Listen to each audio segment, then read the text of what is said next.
Hi guys, welcome. This is Kogi Gitui, the author of the books Unscrambled Manifesto of Africa and War on Corruption, a review. Today I'm going to talk about War on Corruption on a review about a Kenyan writer who wrote about the 13 ways to combat corruption. You already met him in the discussion in the Supreme Court of Kenya, the Supreme Petition. He's the guy that talked about Lady Macbeth, the quoting Shakespeare that it was a play full of sound and fury, but signifying nothing. He is called Muthomi Thiankulu. He's a learned fellow. He had a gentleman's hat, a gentleman's wig, and he was very accented. Let me go straight to the review.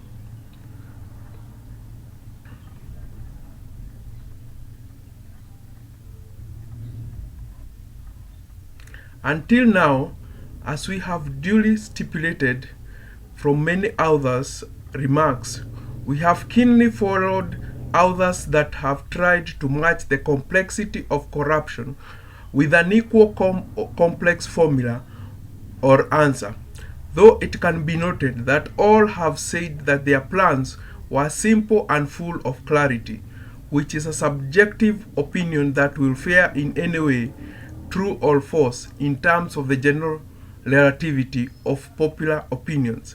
I will not in any case hesitate to put down the views of a Kenyan writer who wrote in the newspaper, the Standard Digital Platform, 13 Ways to Combat Corruption.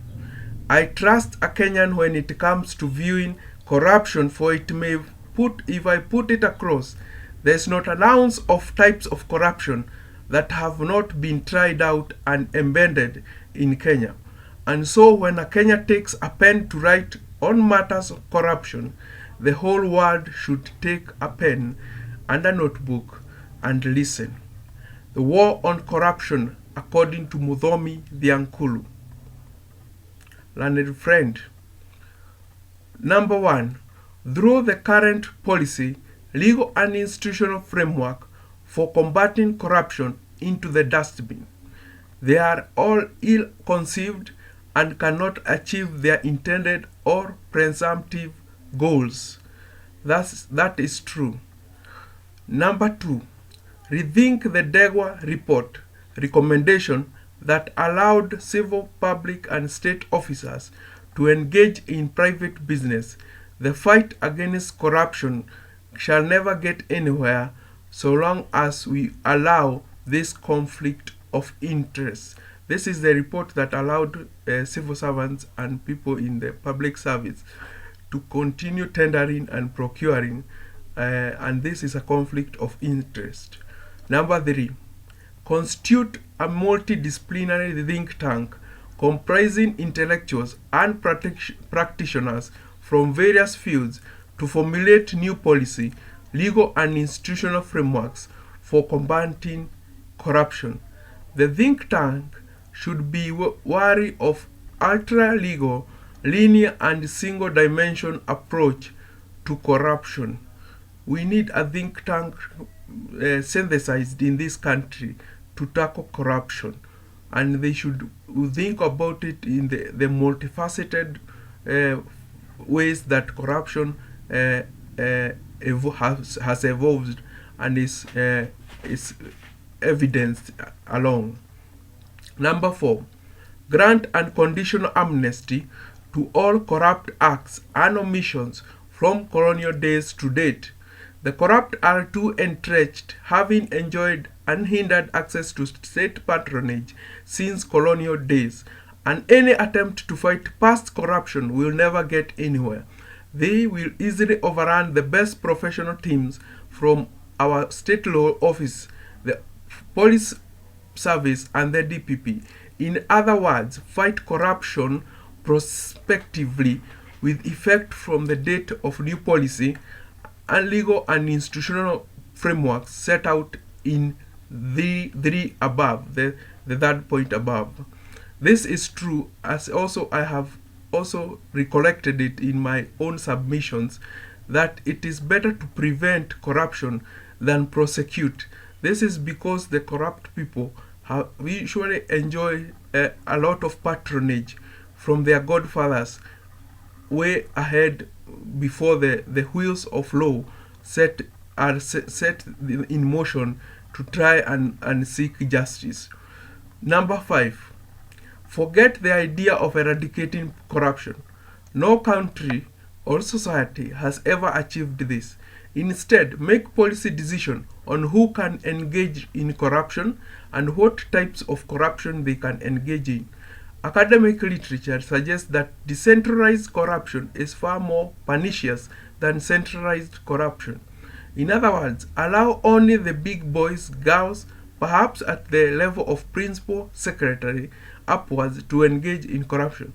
That's what China and some of the Asian tigers did to get the economic transformation, though no one will tell you this. I think that point is self-explanatory. Establish a single stop shop for grant of all business and regulatory licenses and permits. It's number 6. The current Huduma Center model can be easily tweaked to achieve this. This is a brainchild of His Excellency, the Right Honorable Raila Amolo Odinga, and this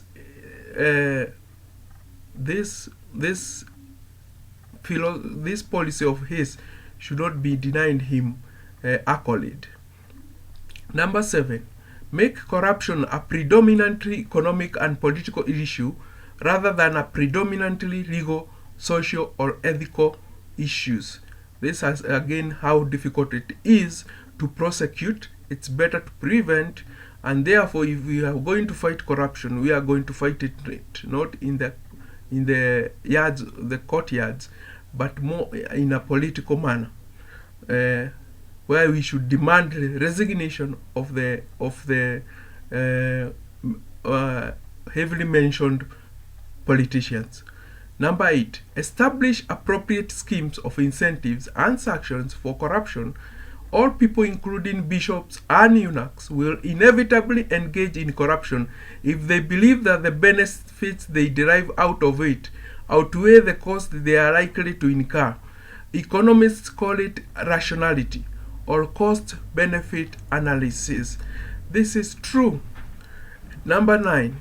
Ensure the country's laws do not grant broad discretion power to any person or authority or institution.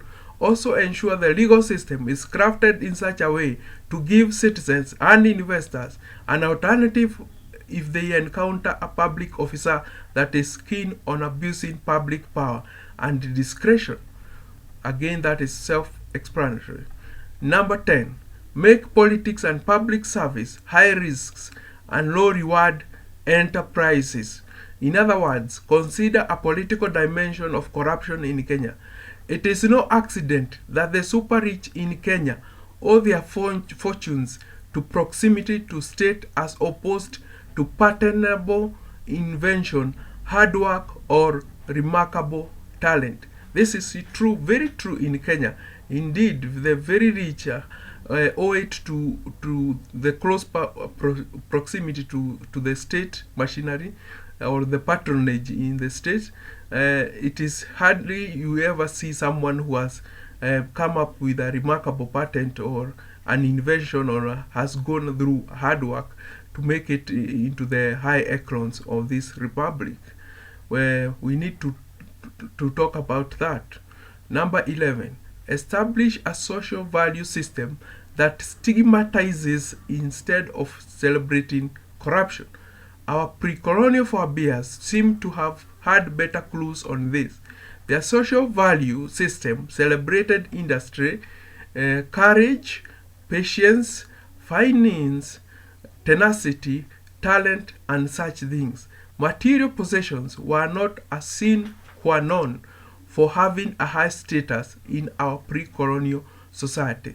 This is about changing our culture, changing how we associate other people's against their moral standings.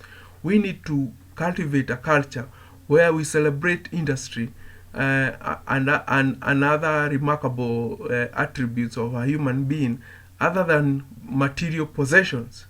And this will lower corruption.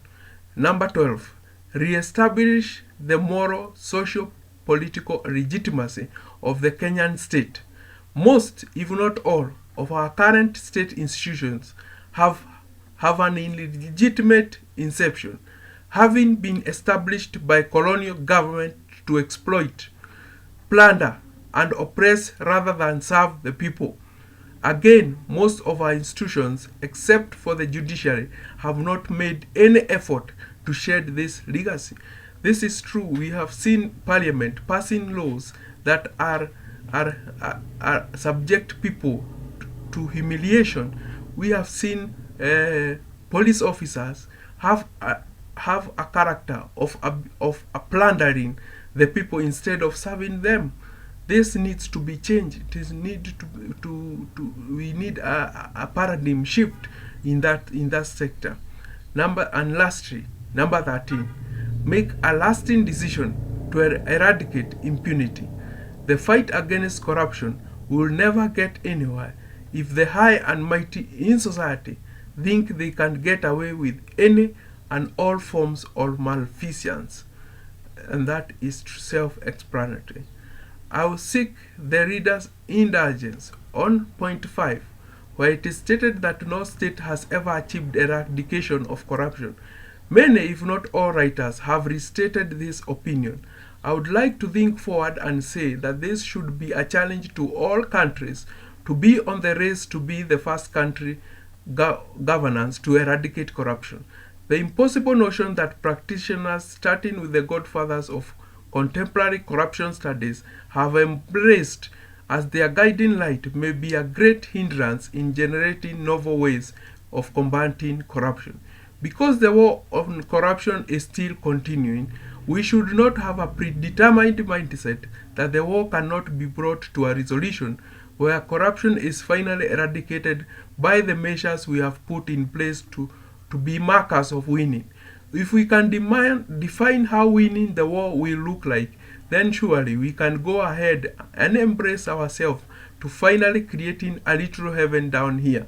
Therefore, practitioners of this war should continue to lay out markers of when and how definitive battles will be won, and when and how we shall confidently say that the war is finally won, one battle at a time.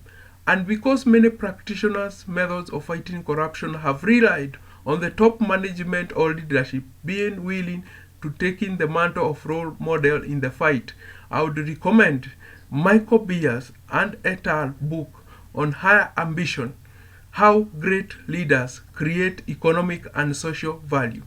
I would also recommend practitioners not to narrow their scope by only studying academic literatures on economists' views of political scientists' views, but also to link up with available literatures on real combat or fighting skills, such as The Art of War by Sun Tzu, or available literature like the one I intend to use here, Wing Chun by Robert Chu.